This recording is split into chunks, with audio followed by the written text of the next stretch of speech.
Oh, hello there. Hello. Welcome back to our weekly phone call about pornography. So my name is Nate. For those of you guys who might be joining us for the first time, we got a lot of new people in our Facebook group this week and several new subscribers to our YouTube channel. So if you're watching for the first time, welcome. My name is Nate. I'm here with Hans and Jake and Kristen. We are regulars of this show, and we are talking about rethinking porn addiction. And one person who is not here, who will be joining us shortly, is Doug Braun Harvey, who's a good friend of ours as well. Kristen is an ASEC certified sex therapist. I can't remember Doug's credentials. Kristen, do you remember Doug's credentials? He's also He's a marriage and family therapist. That's right. ASEC certified sex therapist. Yeah. And so these two humans have spent a lot of time in the world of sex and working with people in the realm of pornography as well. And it's really fun to have the three of us. Oh, here's Doug. Hello, Doug. Hello there. Let me rearrange everybody's windows here. No, Jake's got to be up in the middle. That's what we decided last time, huh? There we go. Is that the standard format?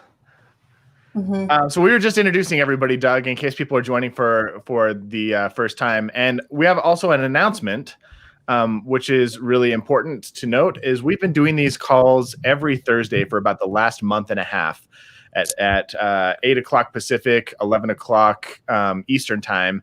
And that is going to change starting next week. We're dealing with a lot of just trying to coordinate lots of different schedules, and with kids' school shutting down because of COVID and people's careers and just a lot of different scheduling things, we're going to move this to Monday afternoons for the foreseeable future. And so I will be updating in the Facebook group and on the Rethinking Porn Addiction website and on the YouTube page just the times so that you know when they are. But just going forward, note that it's not going to be on Thursdays for the foreseeable future. We're moving it to Monday for however long that lasts until we decide to change it. Okay, so do we have any other items of business to take care of that are important before we dive into another weekly conversation? I don't think so. Not that I can think of. Okay, so this week we had a really interesting conversation after last week's call, and I think it's important this week that we kind of delve a little bit deeper into what we started to talk about last week. So last week, Doug introduced us to the 6 principles of sexual health. And at the same time, we had this really interesting conversation about the difference between sexual ethics, or not sexual ethics, sexual morality. That was the right word. It was morality versus health. And are they in opposition to each other? Can they be like, can they complement each other? And these two ideas of morality versus health and the 6 sexual health principles kind of got my brain pumping, at least. And I started to try and figure out like how they fit together. So to set up this conversation, I kind of want to can I share a little bit from my personal experience? Mm-hmm. And I'll shut up for the rest of the hour. I hope you won't shut up, but yes, please share. Thank you, Hans. We don't want Nate shutting up. So the way I was raised, and I think the way that a lot of our listeners were raised, and Jake and Hans as well, and probably Kristen and Doug in many ways, was I was raised to keep the commandments. Like I was raised to obey the rules, and I was raised that to believe this idea that in order for me to be worthy or to be pure or chaste or virtuous or clean in the eyes of God or worthy of love or worthy of marriage or dating somebody, that I needed to obey certain rules. And those rules involved not masturbating, not looking at pornography, not even arousing like desire in my own body. Like if I did that, it was akin to something sinful. And if I committed that sin, then if I broke one of those rules, then I would have to go repent. I'd have to go change my behavior. Sometimes I'd have to talk to a religious leader to square myself away with God. And in some circumstances, I was even taught that a sexual stain, a sexual stain on like my soul or on who I am as a person. A sexual stain, like out of context, sounded really awkward. Sounds like something your mom would find.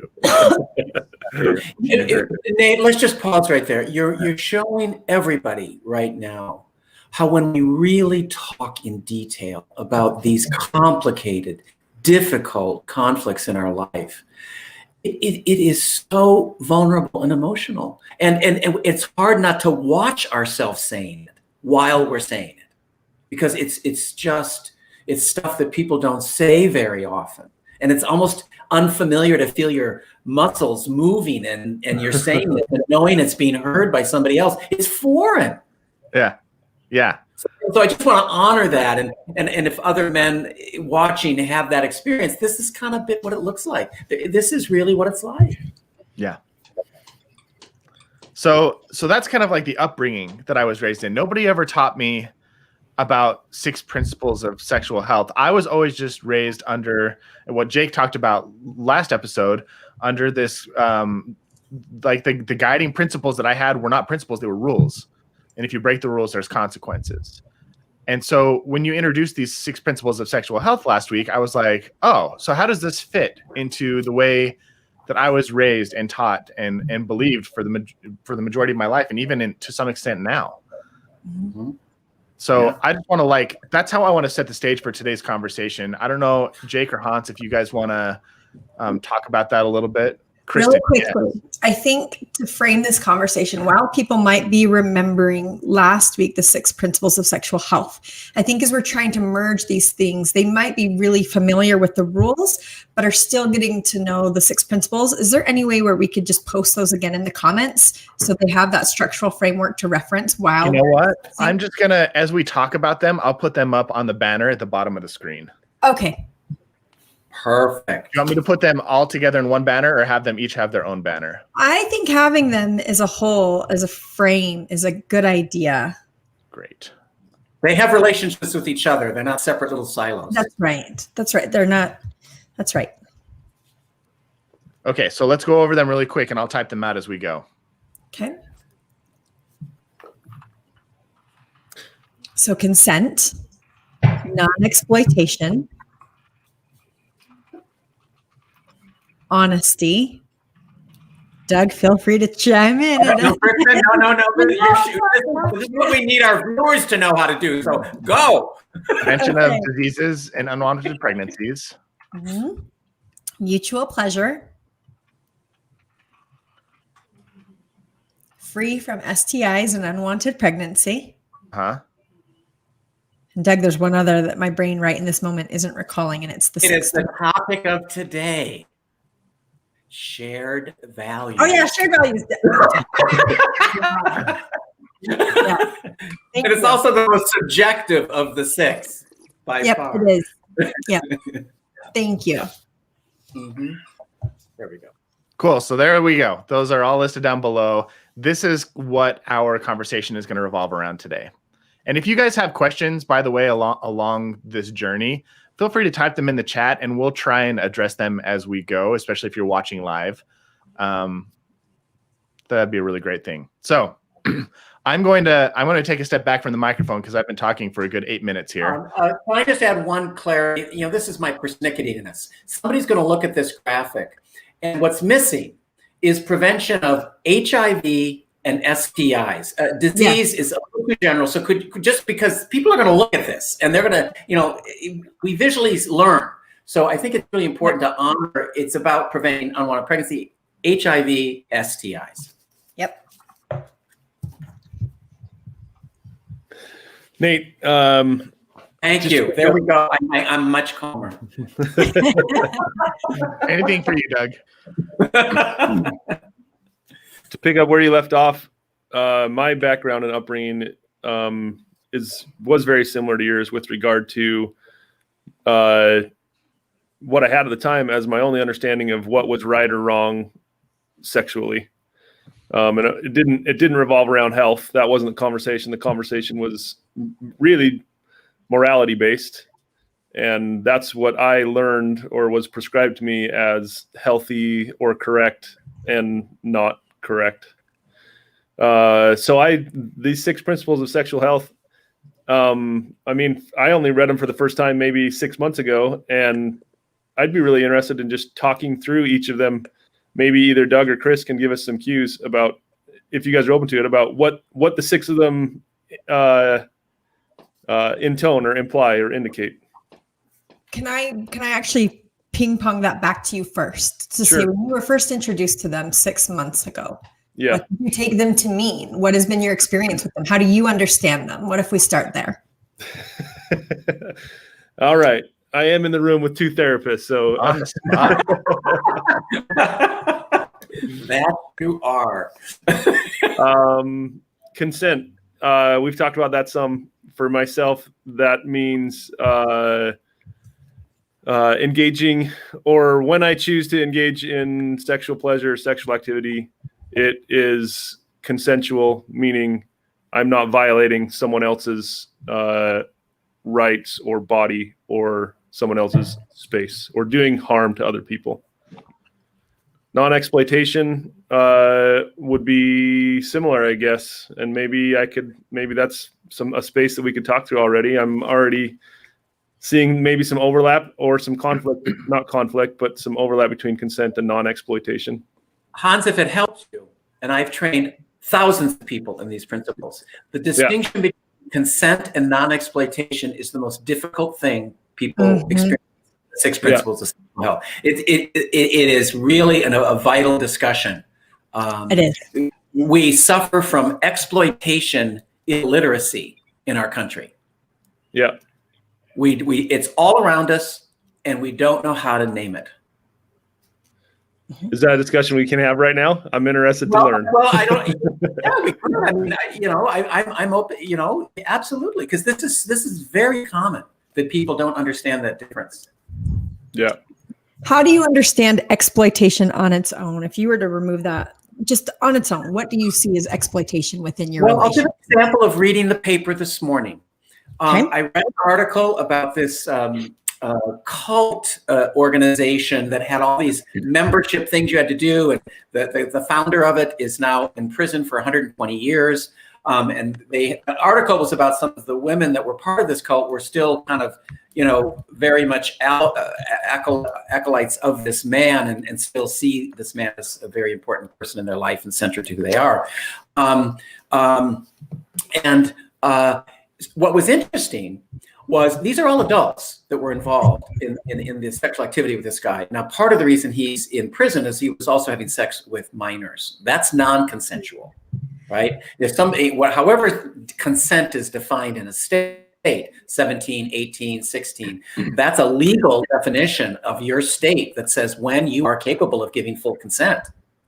That doesn't mean exploitation doesn't go on when consent is present. So how were these women exploited? They were exploited because they had to, they had nude photographs of themselves taken that the head of the cult would threaten to send to their family members, to people that they were close to them, and basically was using the power to exploit sexual shame to have access to these women for sex. If you don't have sex with me, I will do this to you.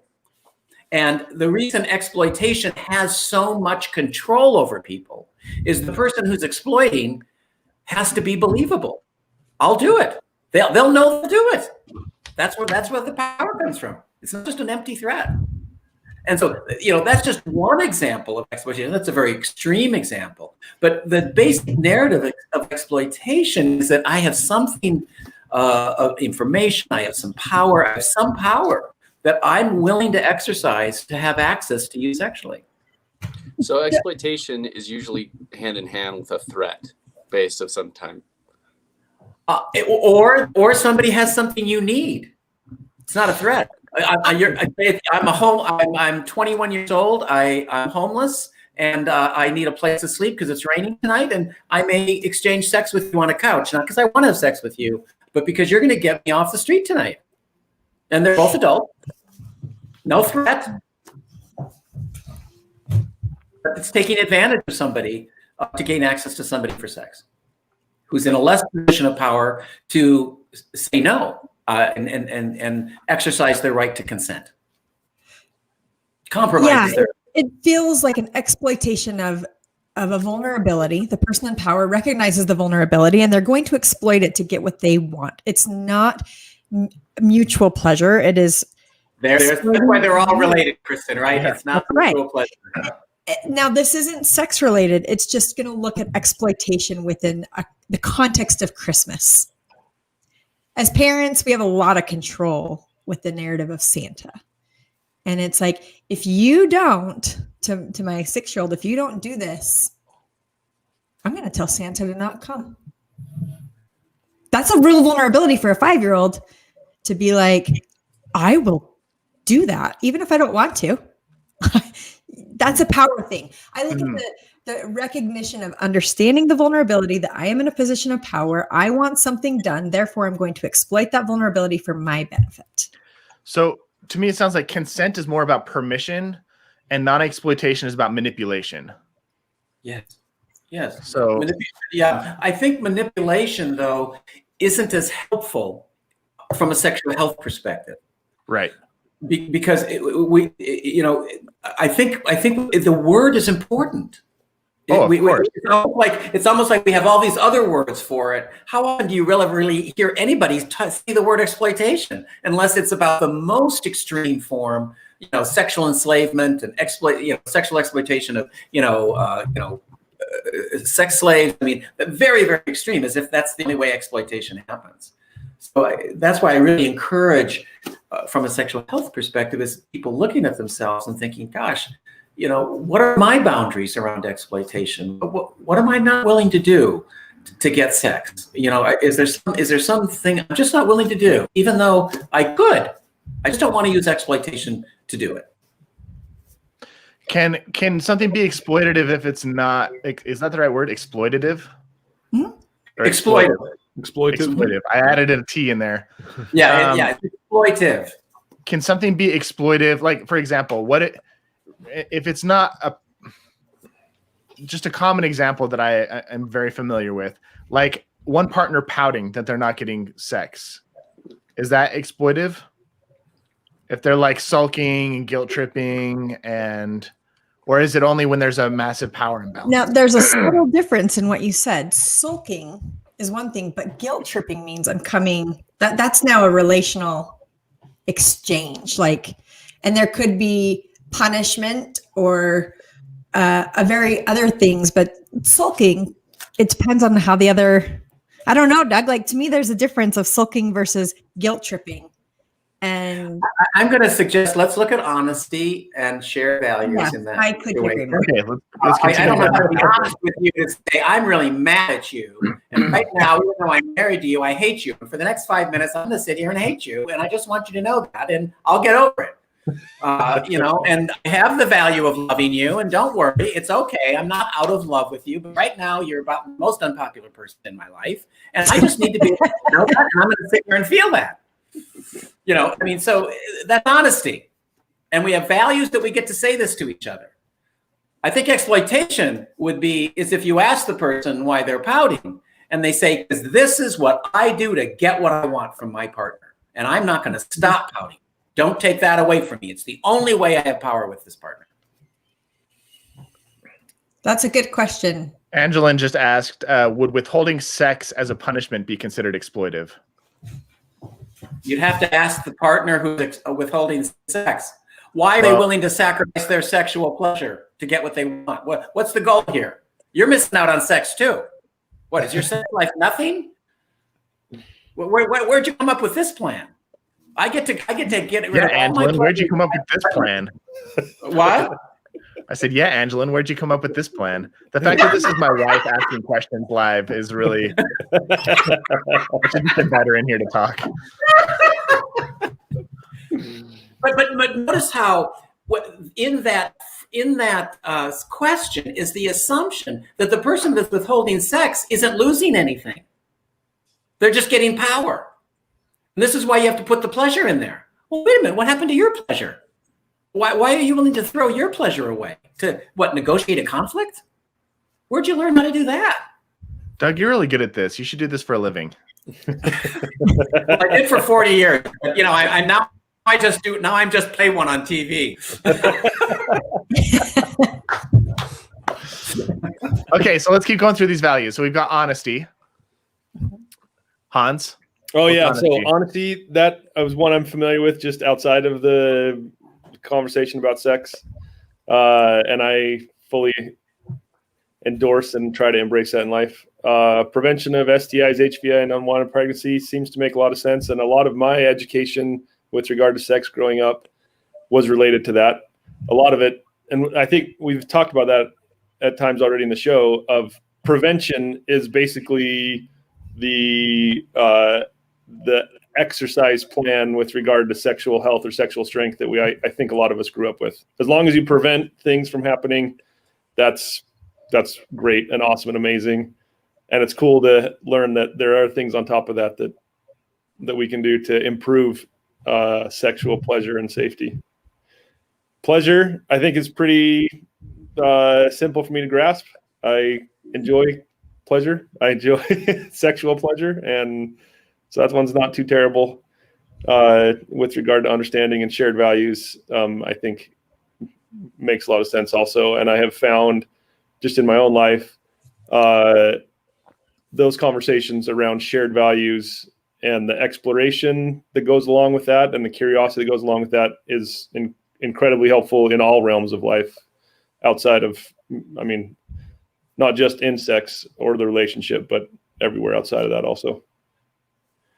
So thanks. That's cool to be able to walk through them and think to myself, yeah, I guess I grasp most of them and I can understand how they could enlarge and enrich in the conversation around sex and sexual health.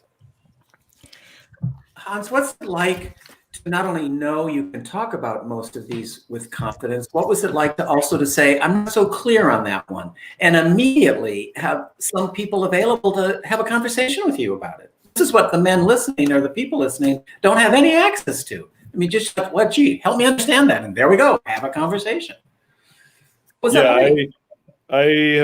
I feel the gratitude that I have felt before. I am incredibly grateful for this space. And if that's one small thing that we can offer to our listeners and viewers and participants is, I mean, not directly conversing, but at least giving them the space to have thoughts about it and consider it and think about it. And maybe in some relationship or space in their life, have a conversation with someone else about it. I think that's a pretty awesome thing that we hopefully can prompt people towards. So I'm curious to the three of you, whoever, like Jake or Nate, as Hans was going through that and as we're talking about it, are any of these in conflict with commandments or the rules you've been taught? Is there overlap? Do the rules seem to provide more of a safe container? Like, I'm just kind of curious about, as you're hearing that, where do these land? Like, do they sound nice, but really the rules around morality trump what you're hearing? I don't know if the rules around morality trump as much as the rules around morality are very specific. They're very do this and don't do that, where this is more on you. That you have to figure out. There's no set definition or rule around consent. I mean, there is and there isn't. Like you can, as you peel these layers back, I was thinking about how when Hans went through honesty and pleasure and shared values and kind of said, you know, these are ones I already sort of understand and have a principle or, you know, a knowledge of or an understanding of. I was looking at that and thinking back to a question that was asked like 2 weeks ago or 3 weeks ago, maybe, of, can you honestly explain to your partner what what sexual imagery you're engaging in? And are you okay owning the fact that you find pleasure in this? And can you be, are you comfortable with expressing like, I like this because, and I think there's a lot of people out there, especially initially, where they probably even sat down and even thought about that. It's a lot of inward working. If I look at this, prevention of STIs and HIV and unwanted pregnancy, I think is pretty easy to grasp. There's been a great educational program throughout the States, in the 90s and 2000s, and it's kind of died down. I understand that. But when you start talking about these pleasure and these other things, and even with consent and non-exploitation, if we look at it in the lens of sexual imagery, and this is what kept coming to my mind was, I remember learning about ethical porn and how you really have to sort of go find it to find it. And that most of the pornography out there is done under the sort of the letter of the law by consent. They get the forms, they get, release or whatever else, but it's also done in sort of an exploitative way, which sort of, in my mind, voids that consent. And then there's the whole story of that. So I do think there are, specifically with porn and these things, where they, from a morality standpoint, it's really easy to just say don't do it because it's bad, and it's a blanket statement, and it's hard, and it's a hard line, and it comes from the outside in. I think it's much more difficult to look at this from an inside out perspective and say, what kind of person do I want to be? Do I want to engage in something that's potentially causing harm or had caused harm to someone in the past? Am I crystal clear that this was consensual between two people seeking pleasure, or was it a production? And if it was, then, am I okay with that? It goes back to that sort of that honesty, that reflection piece of it. Can I add a word there? Is it entertainment? Looking at imagery is also manufactured for entertainment. And so sometimes you have to think, okay, are these actors who are doing this as a job to entertain me? And that they have a whole different idea of why they're there. And is that ethical enough for me? Is it ethical enough for me to know that an adult has chosen to be a performer in a sex film? They've chosen to do this. They may be proud of their work. Where am I at with that? If those people, that's their position. For some people, they may still think this is exploitive and not within their value system, regardless of where the actors who are performing feel about what they're doing. Yeah. So I am curious too, because I'm hearing all of you say, I understand what they mean. Like Hans, once you kind of got to honesty, you're like, yep, I know what that means. Prevention, I know what that means. But what's this been like in your relationship? Like, what's been the application? Have you had conversations around this, or has it been an understanding? Like, what does it look like to talk about pleasure? Or Jake, have you and I talked about what consent means to us? Or I just am curious about the understanding and my take on the conversations that we've had are, I would liken it to really hot or really cold water. You dip your toe in or your ankle in, and there's that initial discomfort, right? And then the more you sit in that hot tub or that cold water, your body and mind kind of acclimate to what you're doing. And I think for me and you, initially when we start talking about like honesty or some of these things, it wasn't under this overt, hey, we're going to sit down and talk about honesty today.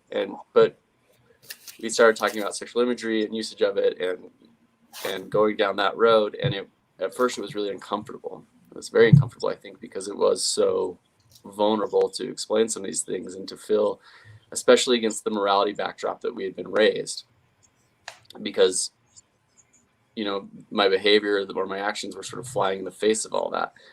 But then as we started to go through this, and we became more, or at least for me, became more comfortable to discussing it and to opening up about it. And then I think honesty is that gateway drug for the rest of these conversations, because if you can be honest in talking about this or anything else, as vulnerable as it is, and even in just bite-sized chunks, the realer the connection is going to be, right? The more concrete of a foundation I think you're laying for further discussions as you go further on into exploration of these concepts and principles.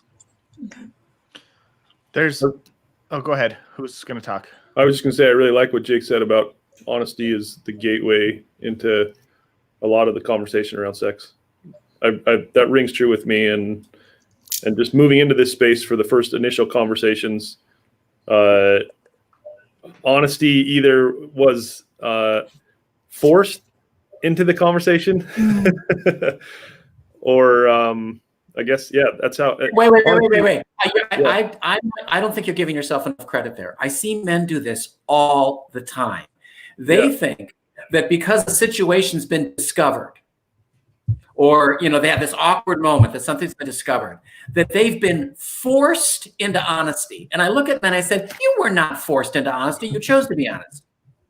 You could have kept lying. You could have done whatever you wanted. Some part of you decided the gig's up. I'm going to be honest here. And I want you to take credit for that, rather than you were, beyond any help of any choice you made, and it was completely out of your control. I want you to honor, even though how you got to that honesty was painful and hurt, you chose at some moment to be honest, and that's honorable, not just something that happened to you.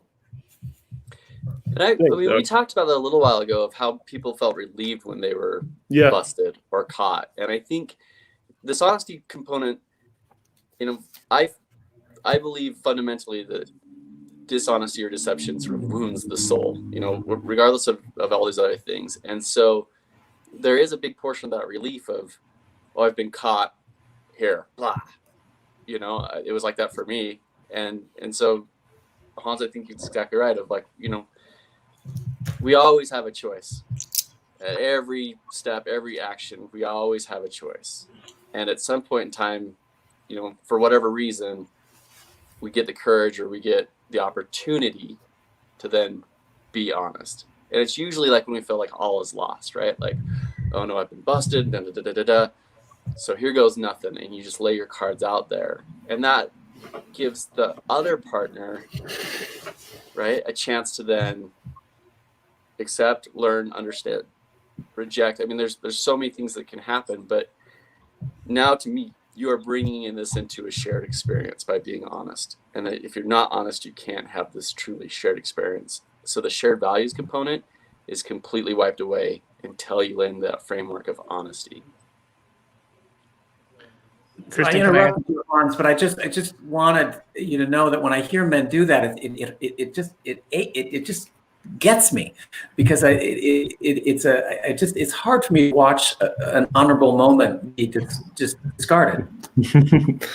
I appreciate that, Doug. And I do. I mean, just hearkening back to what those experiences are like, there was certainly something powerful about going through that process of moving into integrity and moving into honesty.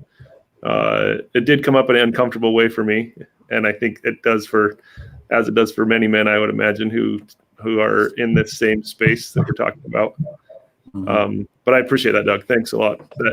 I agree. It wasn't just forced upon me. That's not the only reason that I'm now operating in integrity and honesty. And I appreciate you.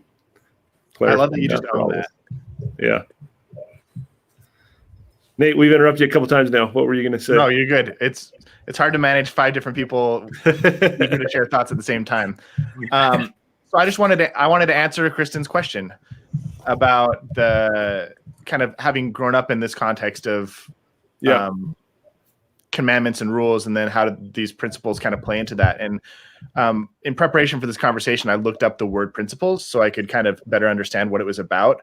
And a principle, the definition there is there at the bottom of the screen for those of you watching. It says it's a fundamental truth or proposition that serves as the foundation for a system belief or behavior, or for a chain of reasoning. And I would like to think that the rules that I was raised on were based on principles, but we didn't have a whole lot of dialogue about the actual principles. We just had a dialogue about the rules. And looking at the principles of sexual health right now, I'm noticing that that the rules that I was given, I feel like were based on many of these principles, but not all of them. And I think that's where there was some dissonance for me.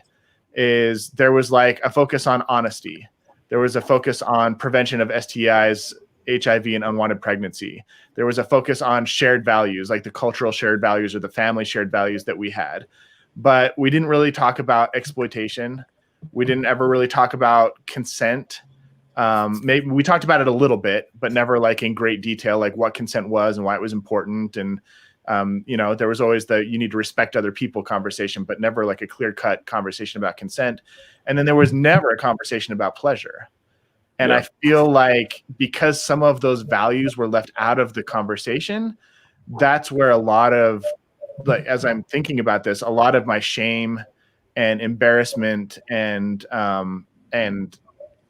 the negative stuff came from. And so it's interesting how. Slow down, Nate. How did the absence of talking about pleasure lead to shame? So you Doug, said it. Walk us through it. I'll just tell you right now that the conversations we did have about pleasure were all about not having pleasure. That's what it was. What it was about. It was like we don't do that. We don't do that type of thing. This is something that's saved for marriage. There's popular like books and talks from our church that said things like people who break what's called the Law of Chastity. Basically, people who have sex out of wedlock are basically on the same tier as murderers, and that it's better that you would die than that you would be the type of person who would have sex out of wedlock for any reason. And so there was a lot of fear around my capacity for pleasure. I remember when I started to discover that my body was capable of pleasure, like the immediate emotion that I have connected with that is fear. Like I was afraid that if I aroused those desires, that I would like lose control, that I would hurt somebody, that I would sin, and that it would be better that I would just be like sent to hell and for eternity than anything else. And so there was never any conversation about like what's appropriate pleasure, or that it's okay to experience pleasure outside of marriage, sexual pleasure specifically. And so, that I think the biggest pain point for me is the fact that like I was raised in a culture with incredible constraints around when it's appropriate to experience pleasure. It's only appropriate to experience pleasure when you're married with your partner, and as long as your partner, for a lot of people, even today, and I believe this for a long time, like even if you're married, you're not allowed to give yourself pleasure. Your partner needs to be the one who gives you the pleasure. Yeah, like it's never something ways. So what was that? There were specific ways, right? Like pleasure is reserved for you in a marriage under these three things, essentially. Right. And there was talk, I remember growing up, of oral sex and like is a no-go and all these other things. And then later on you get older and you realize that like that might be more of just the guy that's the front of the room saying that, not necessarily doctrine. Right. But it is conveyed pretty consistently throughout the church messaging. Right. And so there's that underlying fear of like, I am not allowed to experience pleasure by myself. That is essentially the underlying rule. Whether I'm married or not, I can't experience pleasure by myself. And if somebody finds out that I'm experiencing pleasure by myself, they're going to be disappointed. They're going to be heartbroken, and it's going to affect our relationship. It's going to be seen as a terrible sin. It's going to be something that I have to go admit to a religious leader and go through a process of repentance. It might disgust other people. It might lead to divorce. It might lead to me getting kicked out of the church. Like there's a lot of big consequences. Another interesting consequence is in the church I came from, we have the sacrament every single week, which is like communion for Catholics, where you kind of renew the promises that you made when you joined the church, when you were baptized. And if you have committed certain sins, you're not allowed to take communion. You're not allowed to take the sacrament. And so there's also a public shame type, and it's not it's not presented in a way like internally in the church as it's public shaming, but in a sense, like they pass the tray of bread and water around the congregation, and you have to take that tray and pass it without taking it and eating or drinking. And people notice, and your family goes, "Why aren't you?" Or your roommates go, "What's going on with?" And there's like, or if you're 14 and you don't get to pass the sacrament, you have to sit down when you should be passing it. And then they say, "Hey, could you come pass the sacrament?" And you go, "I can't." And this pit comes in your stomach, and then everybody goes, "Well, we know why. Like, you couldn't stop touching your penis, you know." Like there's always, that's the automatic assumption. So, like, I'm kind of dumping. But choosing to be honest with yourself in that moment, in that setting, what you're saying is choosing to be honest. Yeah, because I spent many. That's an interesting moment around these principles. I'll tell you, Doug, rather than being honest, I spent many Sundays having to conveniently go to the bathroom right around the time the sacrament rolled around, or being conveniently late to church in college because and arriving after the sacrament was passed, so I didn't have to be there and publicly pass the tray, so I couldn't participate. Like I found any excuse I could to avoid the shame of people knowing that I was like, had made a mistake or committed a sin or done something that went against our value system. Yeah. So there was a lot of hiding. It was very rare that I was honest about it. And when I was honest, I was very vague about the honesty. So. Nate, we started this conversation with kind of a lead in about morality or ethics versus sexual health. And I thought this kept coming to mind as you've been talking. And my experience growing up was the same as yours. Was that as long as we existed in or appeared to be within that shared morality that we all shared in our culture, everything was hunky-dory and great. And as long as I looked like I was in that space of being moral, everything was okay. Yeah.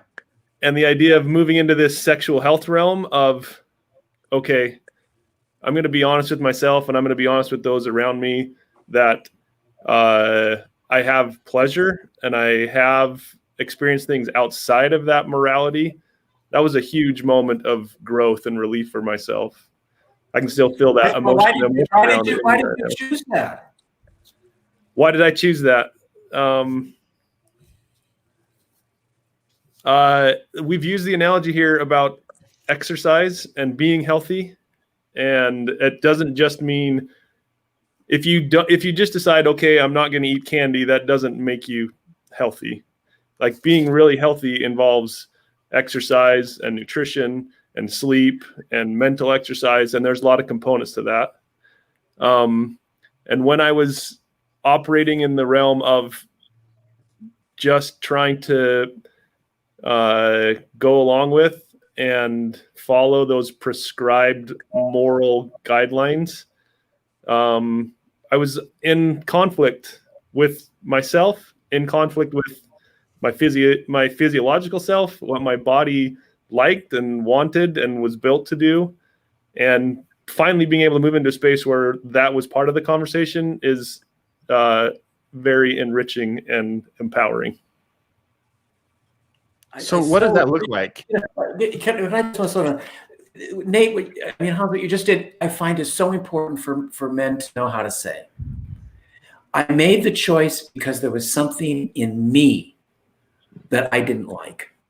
Like doing a barbell exercise wrong, you can injure yourself, right? And then it's like, wait a minute, I don't want to do it wrong. I'm doing this because I want my body to feel good. Yeah. Right. And you notice the contradiction in yourself. Yeah. I just so appreciate you describing it. It wasn't even just a thinking conflict. It was visceral in your body. Yeah. It was visceral for sure. And I think that's why there's a lot of tension around this, or there was for me anyways, that visceral conflict between pleasure and what my body wants and naturally does, and the morality that was prescribed outside of that and how I was supposed to act was very much in conflict. And moving into a space where there's health around that and alignment is in my mind, is a huge benefit to everybody that goes through that, and to the people around them. My wife, my kids, my friends that I can now talk about it with. That's an interesting distinction. And this has been what's coming up for me, Hans, is you just made that very relational. You just said how it's like, you just brought in a lot of relationships where that's benefiting. And rules don't necessarily have to be relational. Like what I observe in our community and with the people I work with are, what are the rules? Yeah.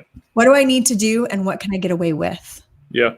And that's a line. And I see that with college students being like, what's the rule and what can we get away with? And how close can we get to it without having to really wrestle with what do we want? What does this look like? What does this look like for each other? And then within marriages, I think people can get really stuck because they grew up with a rule system. There's a couple of things. One, that your sexual self really doesn't even begin until you're married. So when we're talking about none of this being developed, it's like because you're not sexual until you're married, and then your sexuality can be appropriately expressed. Until then, don't do anything to ignite that sexuality. So when we're talking about that, that's where most people begin-ish. And then I think people get really stuck because the rules around marriage are, well, nothing that is abusive, coercive, or unnatural. Those are the rules within the religious tenets of Mormonism. Yeah. That's really difficult when the rules are outlined growing up. And then I think people go into, okay, not yet. Sorry, COVID. Okay, this is COVID life. This is real life. It's a COVID moment in this. But then it's, well, I think still in marriage, what can we do? The oral sex thing. And what can we not do? And then individually, if we experience conflict, it's what can I get away with? Because I'm experiencing something different. Like I want something possibly different, but I don't know how to navigate that. I've not been provided skills, opportunity, language, space, because I didn't really develop my sexual self over decades. Kristen, I want you to notice where Kristen's hand was when she told us this story about suppression. Yeah. And what it takes on the body to be in these terribly difficult conflicts. And the only solution is to suppress all talk of it. That takes a toll. And so I hear this is where the principles invite a kind of conversation that following moral rules as the only standard for sex, too often the solution to the conflicts we've talked about is how to say less. Yeah.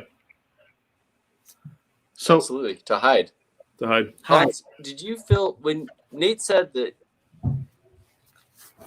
pleasure and his experience from, the morality-based teachings of the church was fear? Is that something that you felt as well? Yeah, for sure. I absolutely felt the fear and shame also of any kind of sexual pleasure. Yeah. I was thinking back about my experience, and mine was cleanliness is next to godliness. Yeah.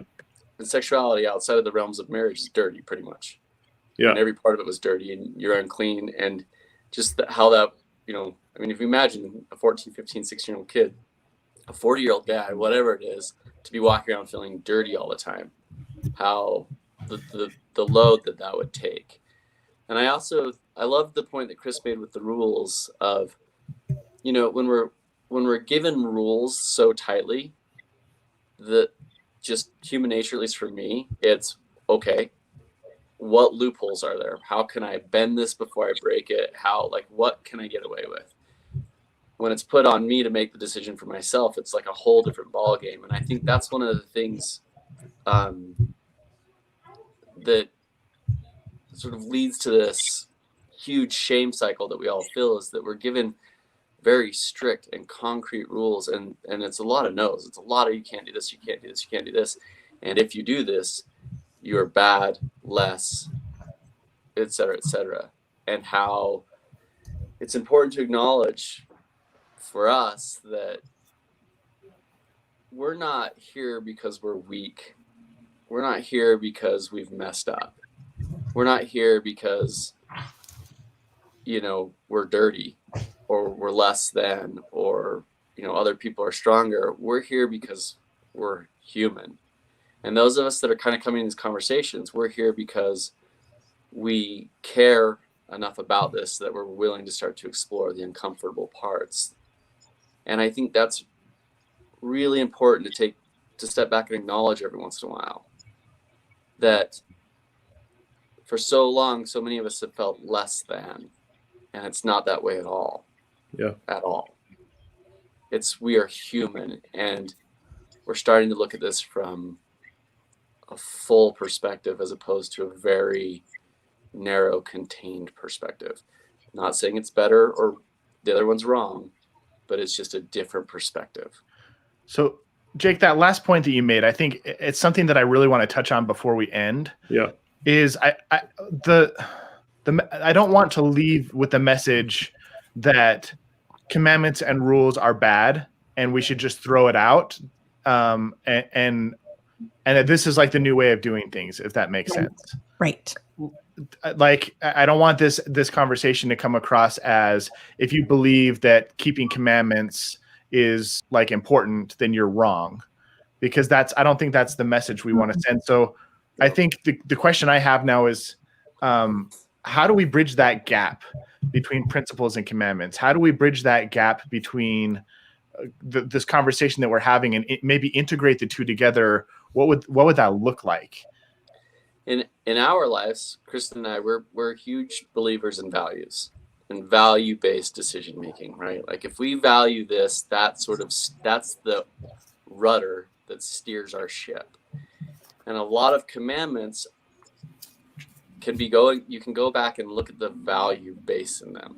What is this? So honesty to me is a pretty clear value, but you could even go back into one more of respect or love. And that's why we're choosing to be honest, because so my initial response to that is you don't have to throw away everything and come back, but maybe go back and look at it'd be interesting to have people write out like what they believe the commandments or the rules to be around sexual behavior, like separately from their partner, and then go together and be like, okay, and then to go back. We're missing a big word. I think we also, with our audience, need to use the word covenants. That's a big, big, big word. Yeah. Tell me more about that word, Kristen. Spiritual agreements between you, your partner, and God. And that's the modern day language. And I think people are going to say, how does this align? Like with my covenants. And what I would like to say in terms of how you bridge it is if you covenant to not have sex outside of marriage, I think that's where people can get really murky. What does that mean to us? Let's get honest about that. What does that mean for us to uphold this covenant? Where does our pleasure fit in with that? How do we uphold this covenant based on these principles? And how do we start to develop a relational spirit of the law instead of like, well, we didn't specifically say this or that. So you see what I'm saying? I want you to get more specific. Okay. So I do think it's a big one of we agree to not have sexual relations outside of marriage. That is a covenant. That would be a modern day, not necessarily a commandment, but a promise, a three-way promise, right? Three-way promise. Well, but it is. I'm sorry. Every three-way needs good, clear communication. I don't care who's in the three-way. That's right. So and then we can imply, like right there, it could be like, well, done and done. No sexual relations. And that could be to another person that you don't fantasize about another human being. You're not talking with other genders. But another person might be like the literal act of intercourse is what that means. And everything else, we didn't discuss it. And that's where I think you can bridge rules and principles to look at, that's the covenant. We've not even broken that down at all. And honesty, what if one of us wants to start looking at pornography? This is our covenant. What do we want to do with that? How do I bring that up to you? Do I not? Like, what if in 10 years, as we've grown in our relationship, how do we want to handle when your sexual preferences change and mine remain? What do we want to do there? Do we agree on how to prevent pregnancy? Because I can guarantee you there's a lot of people that don't even have that conversation. It just falls on the female to uphold that. Yeah. That's not a discussion. So I think you can definitely, and very much so, bridge these. I don't know if we're going to nail that down in the next 3 minutes, but those are some examples of how you can take these covenants and start to bring in these principles and move out of like, well, we never specifically said that. We didn't agree to that. Thank you for getting more specific. I think that was hugely valuable. Okay. Can I add one more thing to Kristen's response? I so appreciated how all of Kristen's examples, Nate, that you asked her to be so clear about what she was, were about being curious. How? How do we do this? How do we do this? Mm-hmm. And I just want to sort of emphasize that space that Kristen sort of invited people to think about entering to get specific. If you're going to get into the details, we have to remain curious before we deal with any solutions. That's a good point, Doug, because we can actually approach our partner of, we're not going to do this, you're not going to do this or that. And it's not actually what do we want to create. Jake and I started off that way of, you won't do this. Those are my rules for you. Yeah. So. Which is not curiosity. No. I wasn't interested in curiosity, if I'm being totally honest. I was interested in being safe. And those rules kept me safe. I thank you for saying that, Kristen. That's really a succinct way of describing the dilemma people can feel in. I'm so concerned about safety and my fear. I don't want to be curious about one thing. Yep. Nate, I know we're wrapping up. I want to add my voice of acknowledgement and echo to what's been said here about there is a shift that happens, and I want to acknowledge that it happened in my life and that it might happen in the lives of the people that are listening to us or these conversations. And it's a scary shift because operating in those more morally prescribed areas is easy to do in that you know where the boundaries and guidelines are. And taking that step or shift from I'm going to operate solely morally based on what's been told to me into I'm actually going to consider this myself and explore these 6 principles that we've talked about and look at sexual health in that manner is a big, scary shift and a step that I went through, and I would imagine you guys went through also. And then the interesting thing with regard to bridging is once I was able to honestly consider those, I found myself very much moving back towards the morality side of it. Of okay, now I understand even better what the morality side and the prescribed behaviors, why those might have made sense, how they can be helpful, why those were laid out like they were. And that's personally how I've kind of reconciled the shift that I went through of now I better can approach it principally. And now I can very much endorse and prescribe to and believe a lot of the morally prescribed rules that we all grew up with. I love that, Hans. And it's because you're not just focusing on the rules, you're focusing on the principles behind the rules. I 100%. Think that helps you kind of come back full circle. Yeah. That's really interesting. Well, we're closing up on our hour. This was a really interesting conversation. I didn't expect it to take the turns that it took. My challenge to myself, and if you guys want to join me this week on my date night this weekend, my wife and I are going to talk about at least one of the sexual health principles. Like we're going to have a conversation about pleasure or honesty or consent, and not only talk about how it applies to our marriage, but how it applies to how we're raising our baby daughter and how we want to involve that principle in our kind of like family unit. And I think that Doug said it beautifully at the very end here. It all starts with curiosity, and Kristen modeled it beautifully. Yeah. And I think if we can get curious and start asking questions around these shared values, it can help us create mutual understanding. It can help us get rid of our shame, and I think it can help us get on the same page so that we're not just so that our sex lives aren't filled with leftovers. Leftovers. So this is something that I just learned about in a book that I'm reading by David Schnarch, and he says that most people's sex lives consist of leftovers, and it's basically there's all the things that I don't want to talk about, and there's all the things that you don't want to talk about and face, and what's left over is what we talk about and what we do. And so because we're uncomfortable talking about things, what our sex lives mostly consist of is leftovers, and I don't think people should have leftovers sex, and I don't want that. So I'm going to start going down this path and explore it a little bit. So thank you guys for an awesome conversation. So Nate, before we end, we have to honor the shoulders we stand upon. David Schnarch died within the last month.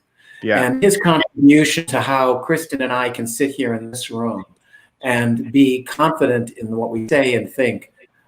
We stand on the work of Dr. Schnarch and what he's brought to the field of sexuality. He really helped relationalize what we understood about sexual therapy and sexuality, particularly in the context of couples. And it's lovely to hear that his name is brought up and he is here with us, even though he's no longer living. And so I just wanted to honor that before we ended, because we all, Kristen and I, stand on many, many shoulders. Definitely. Thanks, Doug. All right, everybody, we will see you on Monday, not Thursday, next week. Great.